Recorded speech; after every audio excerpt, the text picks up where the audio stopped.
Okay, well, welcome to Neighboring 101. This is the 73rd edition of these monthly gatherings, and this Mm. is where we get together and talk with leaders in the neighboring movement from all across the United States, and we discover ways that organizations and individuals are putting this art and skill of neighboring to good work, good effort in their community and in their own personal development as well. So thanks for joining us. One quick announcement. Next month, November 20th, is the regular date for Neighboring 101. And you're in for a different type of treat, I think. We're calling that one the structure of belonging in the community because it's going to be a discussion of Peter Block's book, The Structure of Belonging. And two of the individuals leading that discussion, Steve Miller and Trenton Sims, are on here right now. We're going to be joined by David Bennett from St. Louis. They all have read the book and used the book at different times in their work. And then just got confirmation this week, we are also going to be joined by the author himself, Peter Block. So be on your best behavior. And he's interested in hearing our conversation, I think adding to it as we discuss his book, The Structure of Belonging. That's next month for Neighboring 101. And then, as we normally do this month, just a relevant question to get us started before I introduce our uh, guest speaker, something that helps tie us together and reminds us of why we're here and to help create a connection before we have the content. So, either in chat or by turning on your microphone and answering the question, uh, which veteran in your family tree are you most proud of? Which veteran in your family tree are you the most proud of? Again, this is the idea of connection before content. So this connects us to the topic. A World War II vet, Joshua's grandfather, Ben. Awesome. Others.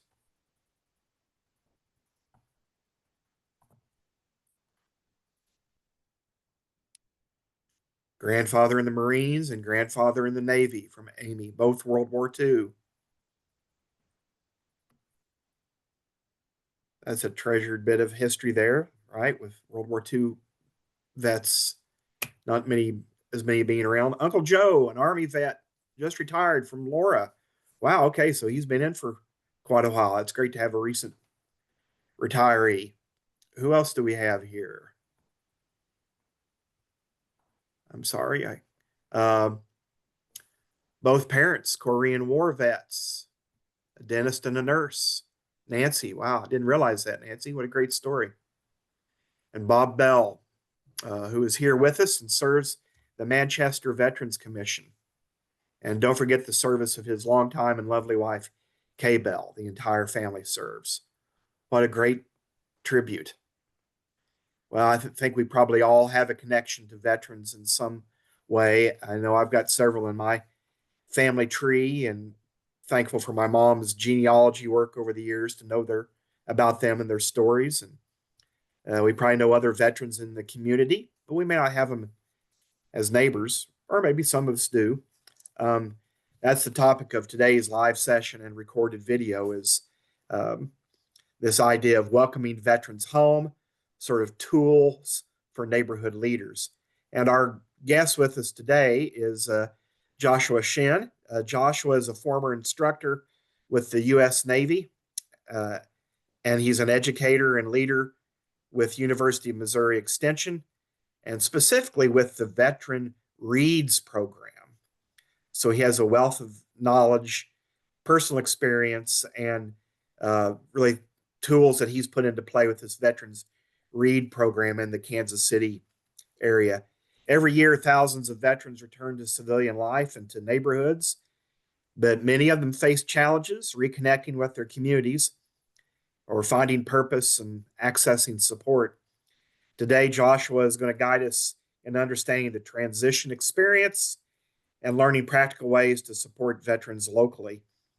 And this session will offer some tools to build welcoming communities where veterans can thrive. So I'm excited to be able to introduce a coworker this time. Joshua, thanks for joining us, man, and enlightening us on what we can do to welcome veterans home. Yeah, thanks for having me, and I appreciate everybody's time. I'm gonna briefly share a little bit about myself and the Veteran Reads program, and really kind of the some of the research that guided it, and then we'll just jump into a group discussion about some of these ideas. And Yeah, I don't know that I have a wealth of knowledge, but I will share what little bit I certainly have. So let me get this going here. Can you all see that? perfect. Veteran. Yeah, Okay, so um, I did pilot the Veteran R.E.A.D.S program. R.E.A.D.S is an acronym for Resilience, Education, Advocacy, Dialogue, and Service. We try to be somewhat holistic. I'm still kind of piloting it and getting the different pathways of programming and things we do down, but I'll talk more about it here in a second. Let me give you a little bit introduction into me. Of course, my name is Joshua Shinn. I am a husband and father of two. This is my wife, Natalie. As you can see, we are big Dodger fans because even though I was born in Kansas City, I was raised in LA. And I've only recently, in the last couple of years, moved back to Kansas City. So go Dodgers. Their pitching's been stellar. I love baseball. So their pitching right now is stellar. I do consider myself an educator, outdoorsman, explorer. There's a picture of me on the top of Mount Fuji in Japan. That's relevant in just a moment. I'm currently in an extension and engagement slash community development specialist for University of Missouri Extension in the Kansas City Metro. I was previously a tenured English professor at a different institution. I do still teach part-time online. I only share that because a lot of that Englishy stuff shows up in the Veteran Reads program. And I am not a veteran, but I like to tell people I got all the benefits of the Navy without all the drawbacks. I was a civilian at-sea PACE instructor for the Naval College. NCP.A.C.E stands for Naval College's Pacific Afloat Continuing Education Program. I did 10 deployments, 8 of them on CVN 73. I love the fact that you said, David, this is your 73rd meeting. 73 has a lot of significance to me because of that ship, the George Washington. I spent about 3 years of my life on it. And I just 73. It's always been a kind of a interesting number for me. So when you said that, I was like, oh, very interesting. And I did 2 deployments on two destroyers, the Way City and the Monterey. And so I got to experience life in the Navy without actually being in the Navy. And that gave me, a number of years of intimate working with them, experiencing that life. I got the pay, I got the I got to operate on military orders. I got yelled at by the XO and the CO of a couple of ships, just like everybody else, and I learned to avoid the XO because he was my direct supervisor. And as long as he was doing other things, I just tried to stay out of his way. But it was a great time of my life. It was something that I would still be doing, but I started to get older, and I thought if I'm ever going to settle down and find a wife and start have kids, I need to get off these ships and off the ocean because I loved being out to sea. And all of this experience here that you see um, goes into the Veteran Reads program. I got to hike Mount Fuji because the George Washington was forward deployed in Yokosuka, Japan for a number of years, and I was living and working on ship even when it was in port. So when I started working for the University of Missouri and they asked me to start a community development program, I knew instantly I wanted to continue to work with veterans. I've worked in the Veteran Resource Center in a number of institutions post my time working as a PACE instructor. And so I've always been connected to working with veterans in one way or another. I've been a faculty veteran faculty mentor for veterans on different campuses in different states. But this program is really rooted in not just my own personal understanding of my time on ship. Let me try to close one of these boxes here that is in my way. There we go. Um, but really, the research susses out there's a lot of veterans that are suffering not from any war alone, but really from a system that fails to help them come home. What is going on? There we go. Um, there's a lot of what I like to call man caves with pamphlets on college and university campuses. And, those are great, I think, well intended, but ultimately they don't really necessarily help veterans return home a lot of the times. Again, I kind of knew this from my deployments, but data susses it out. And there's all kinds of data I can show you, but I'll give you some here briefly. Nearly half of student veterans have considered suicide, 7% have attempted it. There's a lot of PTSD and depression. And in terms of student veterans, the dropout rates are as high as 88%. Um, second bullet point there talks about how when a lot of the soldiers and sailors come home, they no longer feel the same uh, from when they went off to war. Nearly 1/3 of returning veterans suffer from PTSD, depression, or TBI. And over half of that report anger issues, risky behavior post-deployment, while 40% struggle to readjust in the civilian life. And really, the last bullet point there is just this feeling of alienation. And even though I was a civilian the whole time on ship, even when I would come home, the world life felt different because you were, doing these incredible things in these incredible places, and you just come home and everything feels so foreign and just different. And I think the world expects you to pick up right where you left off, and you just feel like you can't. Um, Veterans challenges often extend beyond traditional medical treatment, with a lot of recovery programs failing to address, I think, some crucial aspects of healing, and that's purpose and trust, right? It's easy to prescribe meds, or it's easy to, have community groups where we get together and sit in a room. But I think what happens is if people lack purpose, they really feel lost, right? And one of the things that I've discovered through my time teaching English, especially on ship, is that narrative literature, story, even individual nonfiction stories really help reduce stress if you can share those stories with other people, especially people that have had similar situations, right? So that first bullet there talks about how the transition between military and civilian life is difficult. And narrative development offers really a way to mitigate that. Um, Veterans identified telling their stories to others as an effective way to cope with war memories. Just as boot camp integrates service members in the military, a similarly immersive experience is needed to integrate them back to civilian life. They train soldiers and sailors to be soldiers and sailors, but they don't retrain them to be civilians again, especially once you've been through everything they've been through. And book club is an experiential learning activity that really recreates what we find to be the key ingredient of therapy, and that is working together to create meaning and really understand each other. And it's not, this isn't just, these ideas don't just reflect helping veterans, but I think they really reflect helping everybody, right? We all have transitional periods of life, whether we're going from being single to married, or non-parent to parent, or worker to retiree, or whatever. Like, these transitional spaces can be very difficult for people. And so that's a lot of the impetus for the Veteran Reads program. Our motto is stories are strongholds and strategies for the mind's front line.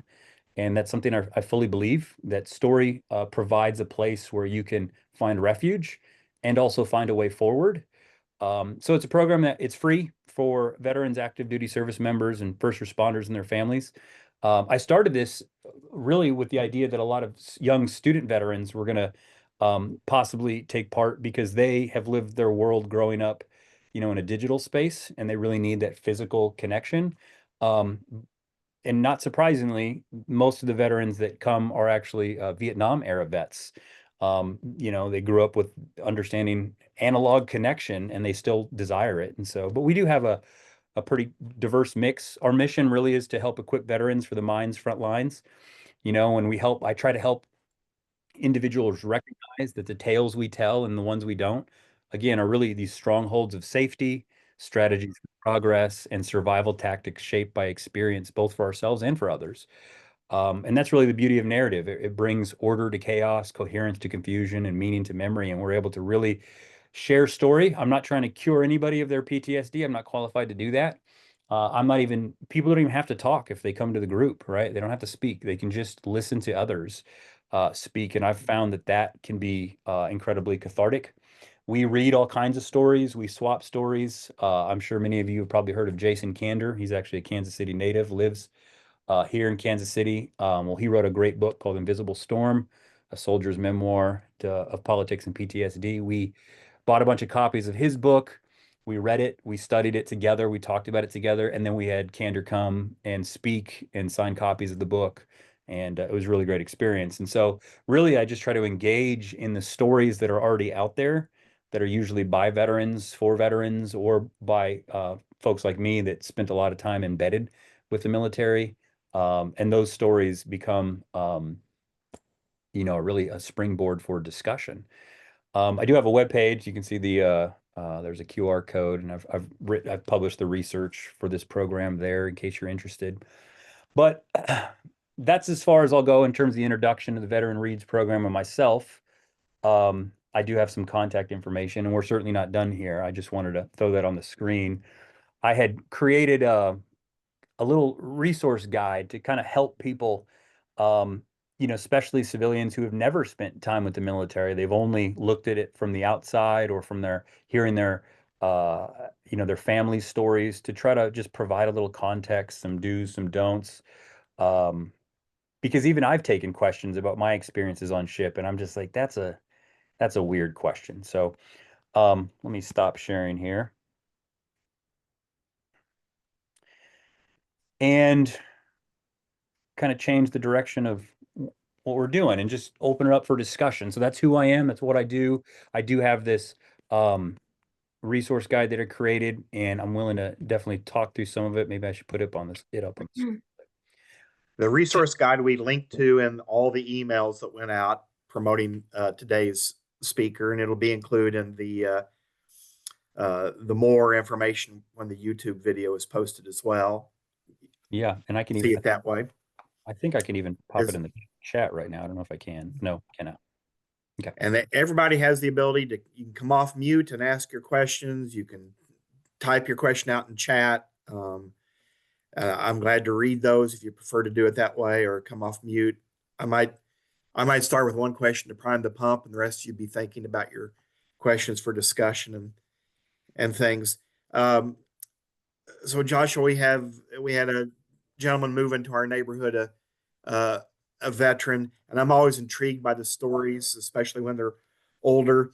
Is that a is that a good thing to do with a veteran that's moving in? Should you press for stories? Should you ask about their story in military service, or should you wait and let them bring it up? What's a good rule of thumb? I really think you just got to treat a person not as an old soldier, right? Like, not pry into that space, because they may not be wanting to talk about that, right? Like, that's a sacred internal space that may still have a lot of pain, or situations and stories that aren't yet coherent. And so, while I know that there's a lot of curiosity, I have found I'm never going to approach a veteran and be like, "So tell me about your experiences overseas," or "Tell me what you did," or "Tell me," you know, uh, I feel like that only comes with trust, because these experiences are so unique. And even I've had some very unique experiences on ship with sailors where I'm just like, you don't understand unless you were there, right? So let me give a good example of this. I was on the George Washington, again, CVN 73. I love that 73. Um, I forget exactly which year this was, but we were in Singapore. We had a port visit in Singapore, and Singapore is a beautiful country. I always tell people, if you can go to Singapore, go. It's an amazing country. But they are very. Has anybody here been to Singapore? No. No.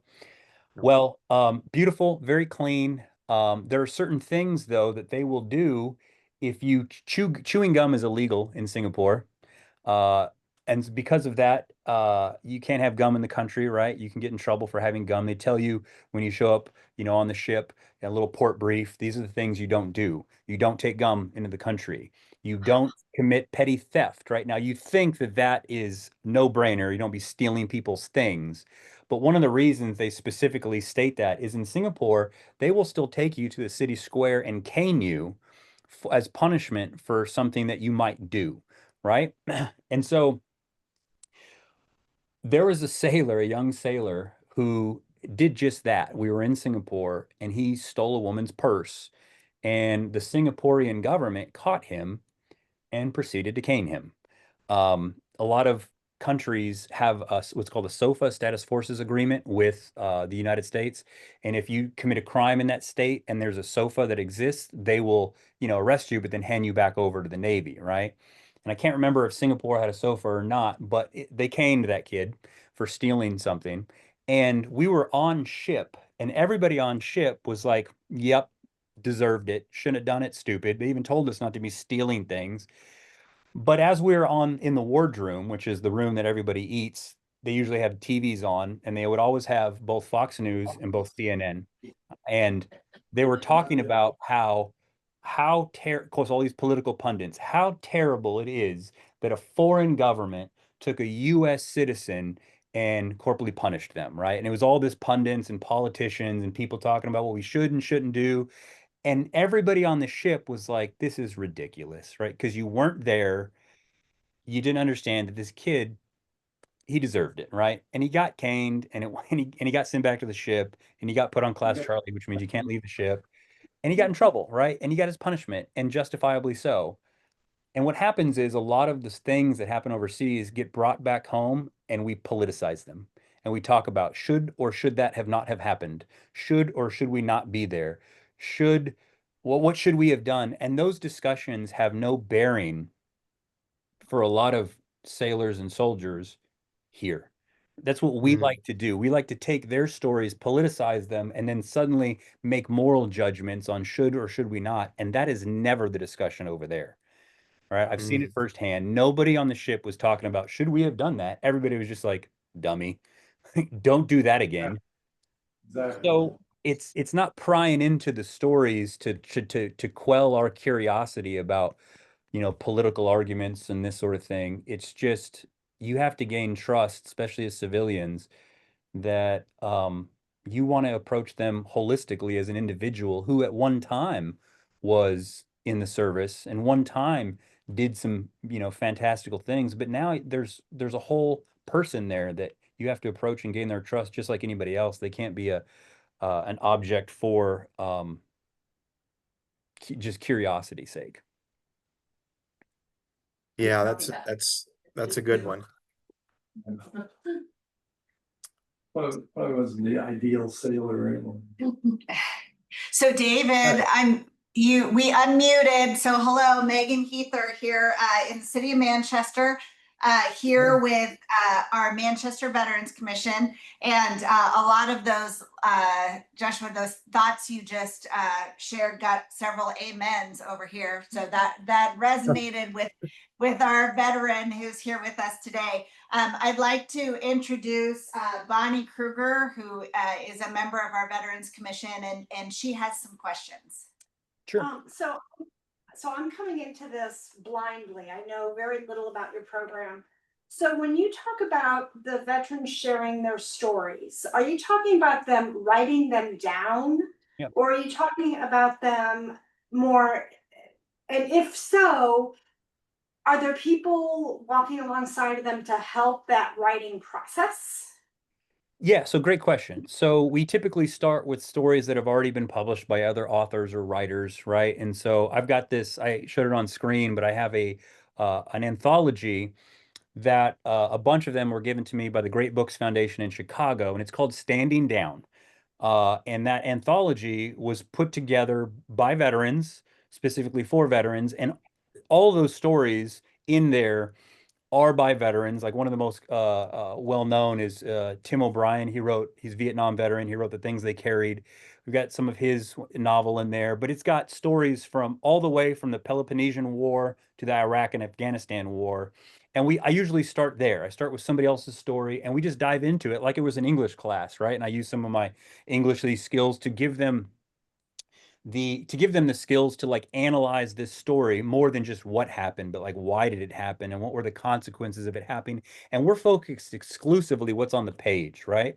Because I want to analyze it. And inevitably what happens is they take those skills for the story that it may or may not be similar to what they experience, and they turn them on themselves, right? They'll go, oh, that reminds me of this time. Or for instance, in Tim O'Brien's The Thing They Carried, he talks about literally the things that Vietnam vets would carry into war with them, remembrances from home, right? And there's this one lieutenant who carries a rock from the beaches where he lived, and he puts it in his mouth and he sucks on it, right? Because he literally wants to taste home, because he's longing for it.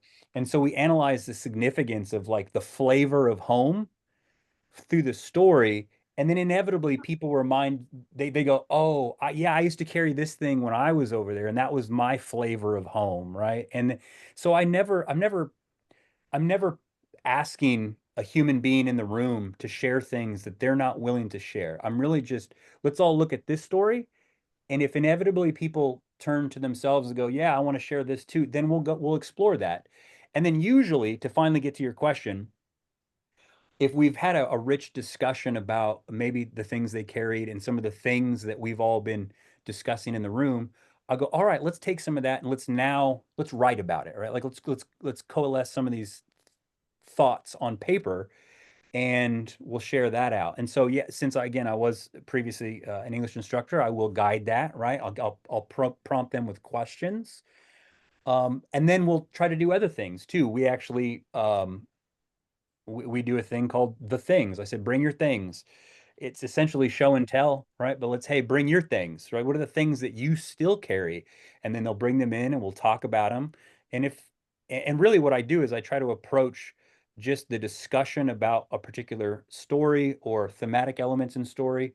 And if it feels like it's ripe for writing about, then we'll do some of that writing. Some of the veterans that come, because we're in Kansas City, they've actually published with Veterans Voices, which is a national magazine, but it's out of Kansas City. And so it's really easy to communicate with them. And so if some of the writing that we do, they really feel it's valuable, and not that none of it is invaluable. It's just that somebody's like, I've really poured myself into this. I'm like, let's see if we can springboard that into publication somewhere or honoring it. So hopefully that answers your question. It does, thank you. Yeah.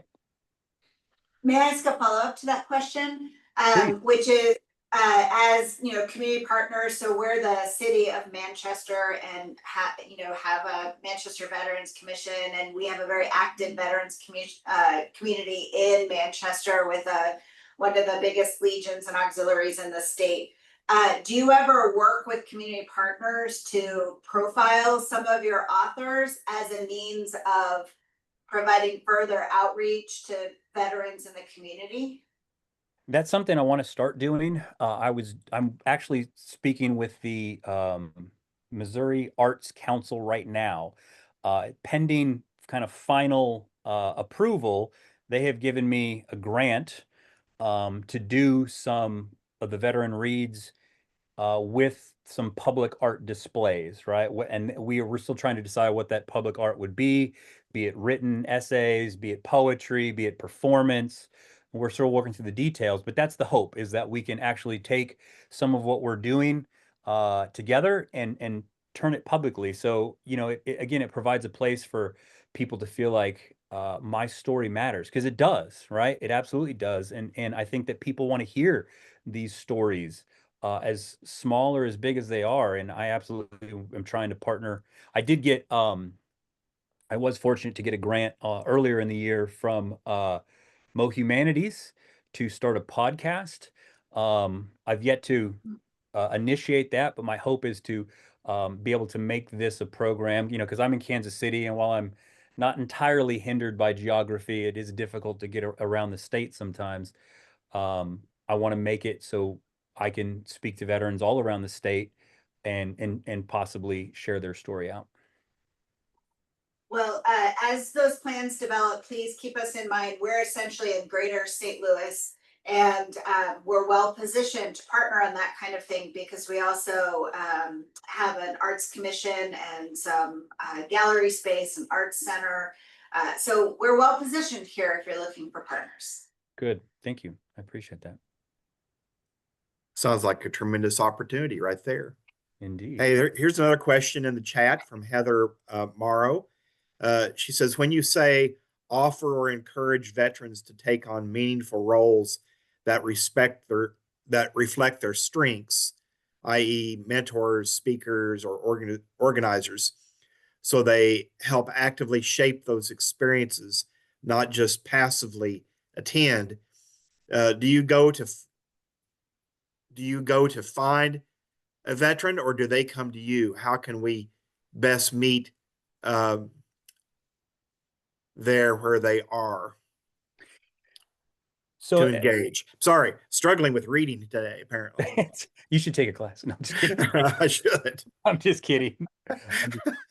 Um, the, I don't mean to poke fun. I'll No, tell you please what. do. In all my time I've spent on ship, if there's anything I'm quick to do, it's poke fun. But that is, I hope the veterans who are here, that's veteran, and again, I'm not a veteran, but that's military love language, is to be able to rib somebody quickly, right? And I think it's a gauge of trust too, right? If you can take this, then I can trust you. Yeah. So I got to look at the question again. Yes. Okay. So this, first of all, this all started word of mouth. And one of the veterans, the Vietnam veterans, his name is Rick Wheaton. He was a helicopter pilot in Vietnam. Loesch was his call sign, and he flew the Hueys. And I met him in a Costco. I saw his hat, and I just approached him, and I didn't approach him to like get him to come. I just typically approach veterans with hats, and I appreciate your service. And I usually I tell them, I wasn't in the Navy, but I worked with them, and I just, especially Navy people, I always approach them. And I told him about it, and he came, and he has been the most consistent person who consistently comes because he sees the value in sharing his story. He actually used to work for the KSHB 41 here in Kansas City, so he oftentimes becomes our default photographer. Um, but he, brings his peers, right? He actually had a fellow Vietnam vet that was also a helo pilot, and he hadn't seen him in person since Vietnam. And they reconnected, and he invited him to Kansas City. And Rick asked me, he's like, can he speak? And I'm like, absolutely. Like, my hope is that this isn't me just going, let's all read this stuff like a typical English class and talk about it. My hope is the veterans, just like Rick, they come and they go, I have this valuable thing that I would like to add. And I'm like, absolutely. Like, this is for you. So please. And George, his buddy, came and spoke and took, the whole hour and a half, and people were asking him questions. And my real hope with this is that I get out of the way, and that I just provide the space and the foundation. And I mean, I think that's the hope of any really teacher, is they teach themselves out of the room. Like, you don't need me anymore. This is your group. This is your discussion. These are your stories. You all do it. And so it's a lot of word of mouth, and just slowly, consistently doing the same thing over and over again. And then just word spreads, and then more and more people come. I certainly see how this is important for our communities, for the veterans, of course, but for our communities as well, and neighborhoods, because depending on the culture of the neighborhood, many of them can be very isolating. Yeah. I mean, we know that from our own uh, Missouri Extension research, right? The Missourians say a good neighbor is someone who's quiet and respects their privacy. So, Mhm. we have a lot of isolation within neighborhoods. So it can contribute to some of the difficulties they're having. Mhm. So if we're wanting to break out of that in a neighborhood, is it best to uh, treat them like anyone else, of course, but maybe find common ground? Is that a good approach with veterans? It's giving them opportunities to engage with other neighbors, just those normal types of things that draw them out of a home and get them engaged with others. I think it's just constantly showing up to showing consistent care, right? And not Mm. just care because they're a veteran, right? And there's this sort of national ethos that we should care more for veterans, and we should. I'm not saying that's a bad thing. I'm just saying it's like that shouldn't be the number one thing. Oh, there's a veteran, I need to go make sure that they're not suicidal, right? Like, and then you become an object of obsession, and it's like, like you just, I don't. And that, I think that sometimes is the wrong approach. I've never approached any of my work with veterans like, hey, you served, you need to be in here. Like, no, not necessarily. Like they that assumes that there's something in them is broken, right? Like you have to be here because you're a veteran, and that means that something in you is broken and you should be in here. Like that's never my approach. It's always just, we got this thing. If you want to come, it's great. And then I think what also has built a lot of trust with the people that do show up is I try to just meet people literally where they're at. We got another Vietnam vet, Larry. He just had surgery and he can't come anymore because he's recovering. And so our next meeting for the veteran reads, we're going to figure out the logistics of taking everybody to meet him, whether he's in the hospital or he's at home. We're just going to go to him, right? And I think that meeting people where they're at is both literal and metaphoric, right? Like wherever you want to meet, whatever you want to do, whatever makes you feel comfortable. I mean, I totally understand the situational awareness. Like even, a lot of veterans and even myself, they don't like to sit with their back to a door, right? Because it's like, I don't know who's coming through that door. And there's still this notion of situational awareness. And so let me find a situation that you're comfortable in, right? And like, I've got a neighbor who lives across the street, a veteran who's never come, and I've never forced him to come. I've never pried him. I don't keep handing him flyers. I just keep treating him like my neighbor, who I'm like, hey, if you need anything, I'll help you out, right? And I shovel the snow in his driveway. And so it's not about he's a veteran, I have to get him in. It's just he's a human being who has all kinds of experiences, and he may never show up to veteran reads, but that's fine, right? He just knows that at least I've got one neighbor that cares to help me because I can't shovel my driveway. So it's, I think that's where I lean into your realm, David, where I'm just going to be a good neighbor, more than somebody who's concerned about a veteran, right? It almost, again, makes you an object of fascination. Yeah, that's a great point. Great observation. Others, questions. Take yourself off mute and ask your question. Or put it in chat if you'd rather.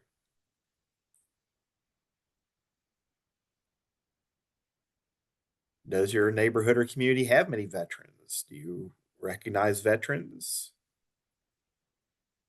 Do you engage with veterans? I do know that Missouri has a high concentration of veterans, more than some of our other Midwestern states. I would bet probably, especially even up in the Kansas City area. Yeah. Mm-hmm. Even. Hi, this is, can you hear me? Jim Craig? Yeah. Yes. Hey, how are you? Joshua, I talked to you a couple of months ago back. I'm at UMSL working in veteran studies. So I want to say thank you at least for your thoughts and for this work, because it's fantastic. And if you need help expanding it, we're here to help doing that. But I want to take a slightly different tact on your answering to the question about how to respond, or whether or not to pry into veteran life. I don't think, I'm with you. I don't think you should pry, but I think the question or the response, which is kind of prototypical now, thank you for your service, is lacking. It is. Right. I actually prefer the term, tell me about your service if you're willing. But the problem with that is it requires you to stop and then listen. Yeah. And you might not get a response, but my guess is, we all listed veterans who we care about in the chat at the beginning. All of us have some connection. These are not animals in a cage, right? These are human beings who we know, we're willing to tell you, oh, I served in the Navy. And if that's all they're going to tell you, great. Thank you for your naval service is now better than just thank you for your service. Yeah. Or, wow, what I get a lot is, wow, no one ever asked me that. And I'd have to think for a second if I wanted to tell you about my service, because it was so long and so nuanced. And I'm going to tell you about my buddy or whatever. And you get that, and you end up with a connection to another neighbor, which didn't exist before. And then we're back to like building community, and civilians and family members and veterans all have a role in this. And, because not all us headed that way. Veterans have to come back a little bit too and say, it's okay to talk. And I think you're probably getting that in your classes too. Those books are fantastic. I know the Great Reads work. Mhm. I would encourage you to invite some non-vets into that classroom. That's what we do here at Umsel. We Because it's do. amazing when they read the stories of of Ulysses, and then they realize that's a story of a veteran returning home. They had no idea. And then there's a whole nother conversation happening. Yeah, originally I had kind of conceived it as a veteran first responder space only, because my wife was a deputy sheriff, right? And I really believe that trauma doesn't care what uniform you wore, right? And so first responders are absolutely invited. Um, but through talking to the group, I really asked them, I said, would it be okay with you all if a couple civilians every now and then come through so that so they can, just listen?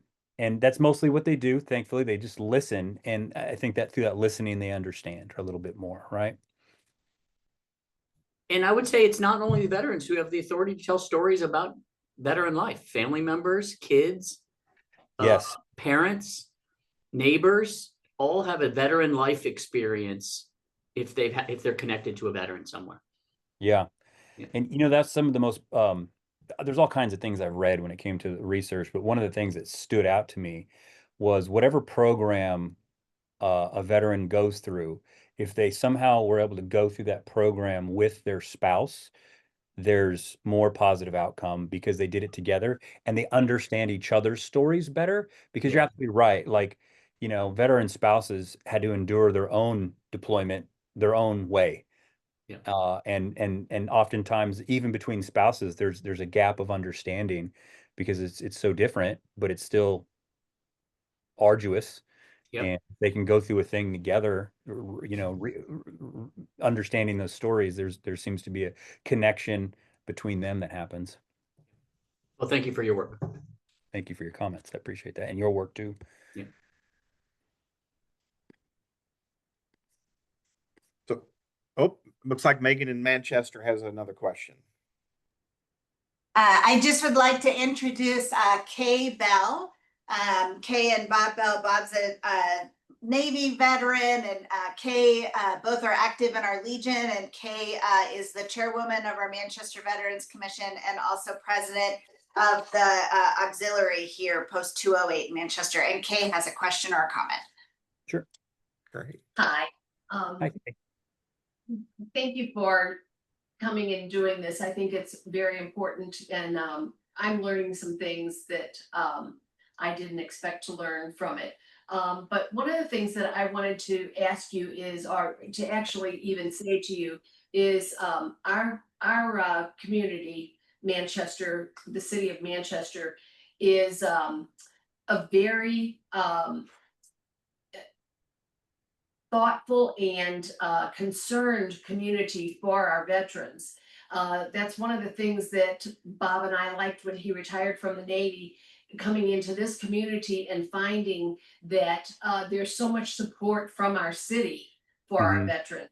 And we've got the Veterans Commission that is so involved in our veterans' lives if they are needing help. There are a lot of the city councils that are thoughtful of the veterans. We have a program that helps veterans if they need help. We just had a veteran who is a double amputee, and the city was very involved in helping us to help him and his family. So our city takes care of our veterans and it's all of its citizens. But do you find that there are many cities that are that involved with their veterans and that do things that would help? And I just think that that's a program. I don't see it in all cities. Yeah. And Didn't mean to cut you off. Go ahead. you're fine. That's a great question that I can answer at the local level, because I've live in Kansas City. I live in Blue Springs, but I work in the Kansas City metro area. And I can only answer it for this area because even though I am from Kansas City, I've only spent really 3 years of my adult life here. So I couldn't, judge any other locations. But I can tell you this. So I started this program here in Kansas City, and I started doing it in Independence and in Platte County, and then South Kansas City. And it's been slow, right? Like a lot of people are like, this is great work, but we can't help you. And I was like, man, like there's so many people and opportunities and places and things here that focus on veterans in the KC Metro. And it's been continuously slow. And then I got invited to the Cass County Veterans Coalition, which just started down in Belton, which is only one county south of Jackson County. So I was like, yeah, absolutely, I'll come. And there was so much energy there. There were like literally representatives from Josh Hawley's office and all around the state. And I was thinking, why doesn't Jackson County, the hub of Kansas City, have this much energy for focusing on veterans? So I've even between the small geographic space between Jackson and Cass County, I've seen there's a real difference in energy. I can't explain why, but that's just one small sampling that I have. I couldn't speak to any other counties or cities, but every place that I go to, I talk about the veteran reads and some of this work. People are like, "Can we do this where we're at?" Like, we're up in Excelsior Springs. I was asking Laura when we first started this. We MU Extension had another program conference up in Excelsior Springs, and I was on the planning committee, and I spent a lot of time in Excelsior, and I met a local veteran who owns whiskey, Warbird Whiskey, the bar up there, and um, maybe since your husband there is a sailor, he can attest to this. Uh, I wanted to talk some shop with him, but we had to do it over whiskey, right? Like you don't just talk shop without especially if you own the bar. I'm like, let's pour it up and let's talk, right? And so we talked about how can we I told him about veteran reads. He's like, I absolutely want to do this here, right? So every place I kind of pitch this work, people love it, theoretically, but it hasn't always been, let's actually do the groundwork to getting it here. We are doing that for the whiskey Warbird or the Warbird whiskey. But yeah, to get back to your question, I haven't seen the level of energy in Kansas City that I hope for with this work, but I've seen it like in Belton and a couple other places. Thank you. Yeah. May I ask a follow-up question? Hi, Megan. One of the things that we've experienced as the Veterans Commission, and one of our goals really, again, as partners with our American Legion, is to reach the younger veterans in our community. I'd be interested in your thoughts on that. We've had a variety of discussions about why that might not be, from maybe kind of more traditional models of engagement. There are cultural disconnects to newer veterans, to just the fact that, veterans are you're younger, you're just naturally in a busier stage of your life with kids and families and jobs, and it just doesn't give you as much bandwidth for outside activities. I'm just wondering what your experience has been in terms of engaging a broader range of ages. Great question. Like I said previously, I started this with that group in mind because I know specifically that they believe connection happens through their phone. Most of the younger veteran groups are all online and they don't get together in person. And if they do, they're not doing kind of the stuff that we're doing. We're not reading, right? I've I literally had some army guys go, is there something we can do other than read? Because we don't read. And I was like, oh, well, and that's where the podcast idea came from. But to your question, this is difficult because I do still teach English online part-time, and all of my students are younger, right? They're usually between the institution that I teach for, they have a high school students that can take college courses. And so they're between the ages of like 16 and 26.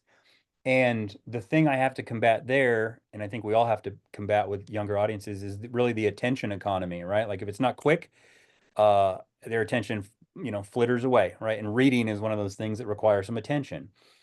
And I even had an Army recruiter come to the veteran reads, and he used to volunteer some of his new recruits, "You're coming to this," and they would, these younger, guys that just enlisted in the Army would just sit there and look like, why the heck am I here? Right. And it was very clear on their face that they were voluntold to come to this thing, and they're hearing story and they just weren't engaged. They weren't interested. And I get it. They're young. So one of the things that I would like to do with this Veteran R.E.A.D.S program, and again, R.E.A.D.S is an acronym for all kinds of things, is to do something more physical. And I think that's what you have to do, is you have to engage these younger veterans with physical stuff, like I don't, outdoor, not sure yet, but a lot of the research and thinking that goes into veteran R.E.A.D.S is rooted in bibliotherapy, which was started by the ancient Greeks. And the ancient Greeks approached bibliotherapy from a holistic perspective. I mean, they would literally cite, recite poetry and then go do push-ups and climb ropes and then do a hot bath and then have a meal together, right? It was these multiple avenues of engagement, which is what I would love for this program to become. It just takes time. And so I think, honestly, I feel like I'm not really going to truly be able to engage younger veterans until we're doing something that requires them to sweat, right? And I kind of get that from being a young man myself, right? Like I was like, I don't want to just sit and read. I do that in college anyway. I want to run around. I want to do something fun. It's so interesting. Manchester has its own police department. And so we early on did some listening sessions with the veterans that serve as first responders in our city. And it's, as you give this feedback, that's one of the things that we heard from one of our officers is, he said it'd be really great to have something where we all go mountain biking, and we just, mountain biking is not my core competency. I will just say, so I think we haven't quite found that right person to lead that work. But as you're saying this, I remember this feedback from like 7 years ago. Yeah, I think to get all ages, it's got to be, well, I think to just get people in general, it's got to be holistic, right? It's got to be multiple avenues of support and ideas. It's reading, it's also writing, it's also public displays of art, it's art making, it's one of the things that we did, we have another partner, Life Unlimited. They service those with intellectual and developmental disabilities, and they needed some furniture built. And I was like, well, how many chairs do you need built? And they were like, oh, about 80. And I was like, oh man, I can't do that myself. And I knew I didn't have enough time to like ask my extension, coworkers if we could do this. So it happened to coincide one night with veteran R.E.A.D.S. And so I asked the vet, I go, look, you guys don't have to do this, but a part of this is, the S in R.E.A.D.S is service. And it's not just about your service that you used to do, it's about ongoing service. So would you all like to go build some furniture with me? And they were, and I was like, you don't have to, especially since some of them are like, 76, 78. And I was like, you might have to get down on our hands and knees. And 100% of them were like, absolutely. And so we spent a whole night just building furniture. And so I think it has to be holistic. We do multiple things. And one of those things has to cater to younger audiences, which is, I think it involves sweat, whatever that might be. Fascinating idea. Great examples too. Well, as we wind up, I want to be sure and ask just one final question of Joshua, because as we meet neighbors who are veterans, we develop those relationships in our communities and where we live. Are there some resources that we should know about that might be helpful? And I guess part of that is also, are there signs that we should watch for that would indicate there's a struggle going on? Well, the resource question, I actually did, not that I am the end all be all by any means, but I did put together a little folder of resources that I have found to be useful. Most of them come from the VA, choosing a PTSD treatment infographic, kind of the easier to read stuff. I mean, the VA stuff, as the veterans in the room know, can be very dense. And so I tried to choose the things like infographics that are easy to read. I also threw together, MU Extension has has a few different programs. Like we have a Thriving Military Families program. I put that brochure in there. I'll be sure to get these things to David, and David can distribute it out if people are interested. I also have information on the veteran R.E.A.D.S, and I even put one flyer together that is all of our extension programs. Here we have a Heroes to Hives program, which, beekeeping. We have a veteran startup ventures program for veterans who want to start businesses. And so I do have some resources for everybody here. Also in the document that I put together specifically for this, where is it? I lost it. I accidentally hit X out and it disappeared. But at the end of the document there it is.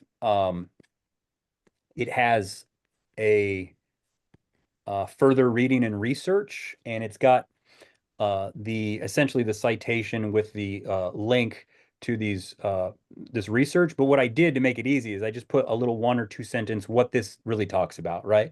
If you really need to identify social and emotional barriers with veterans, it talks about that. Or maybe you've got you want to explore more about written stories and how to co-write or make music. I got a resource there. And so basically I've curated a list of research, but you don't have to go read all of the research. You can just read the 1 sentence of me explaining what it talks about. And if you're like, oh, that's right up our alley, then obviously you can go find that article itself. So I've got about 2 pages of stuff that I have spent the last year and a half reading about all different ways of helping veterans, working with veterans in different capacities.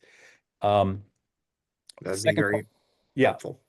Second part of your question, you know, to me to answer the how do I identify, that's a question that I think is just not, my answer isn't rooted in like looking for veterans. It's just looking for people who clearly need maybe just a listening ear, right? It could be anybody.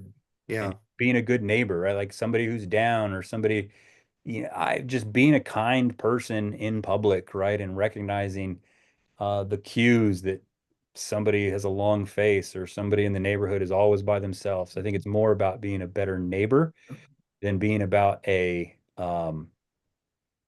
person that's trying to spot a broken veteran, right? That approach Yeah. never Yeah. worked. We do have a question from Manchester. Do you have a newsletter or anything you're doing, or a way that people could sign up to stay engaged with you and your work? I don't have a newsletter, but maybe I should start one now that you said that. I will, here's what I'll do. I think I can get this in the chat. There's my contact information in the chat there. Feel free to reach out to me anytime. My cell phone number's even there. Feel free to call, text anytime. I will give you the Veteran Reads webpage, which I do put resources and stuff up there. I've got the white paper with all the research I did about this program, some of our events that we do, some of our partners. So those are probably some of the best ways. And then there's also a Facebook page. I'll be honest with you, I don't like social media. I don't update it that much. I think I only have it because my colleagues at MU are like, you got to have a Facebook page. So if you type in Veteran Reads, you know, you can find it. But the website and my personal contact information are probably the best ways. Yeah. Well, great discussion today. Little smaller crowd today, and people that weren't on live really missed out. Josh was doing great work and exciting to learn some things. I had a little bit of an advantage. I had an advanced opportunity to read through some of his materials and things. I learned a lot as well, and I think from what I gained from that, just for a neighbor, for a veteran, knowing that there's a neighbor who sees them as a full person, Yeah, can make a big difference. And it's about recognizing their service without making that be the only thing. It's about offering support without being overwhelming, and it's about allowing the veteran to set the pace. So when our neighborhoods become places where veterans feel welcome, safe, and whole again, we all gain from that. So we gain strength, we gain community, we gain compassion, and we gain a tighter, a deeper bond within the community as well. So a lot to be gained here for the individual and the community. Thank you to each of you for joining us today. We always run right up till 1 p.m. and appreciate having you on. We'll end the recording. thanks for having me. Thank you. Thank you.